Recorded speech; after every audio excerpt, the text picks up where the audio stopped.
Најдоцна до среда земјоделците од Кочанско бараат средба со Ковачевски. Итно очекуваат основни цени за да знаат што да сеат во сезоната која веќе е започната. Сите земјоделци, без разлика дали е ориз, дали се полјоделци градинари, најпрво треба да се утврде производната цена и економски оправдана цена.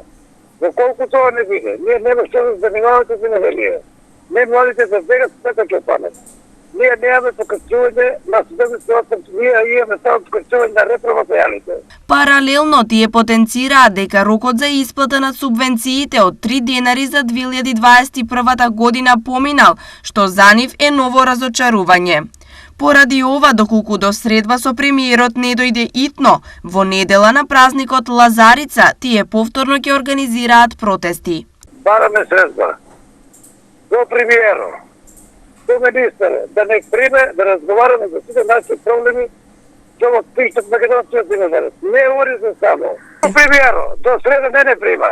Ние во недело, седми Свети Лазар, благовитни, светници, ние ќе спаднеме и ќе го платираме по кој на кој пато. Не дека, за да се чуе нашиот глас, за да се чуе гласот на земјоделец.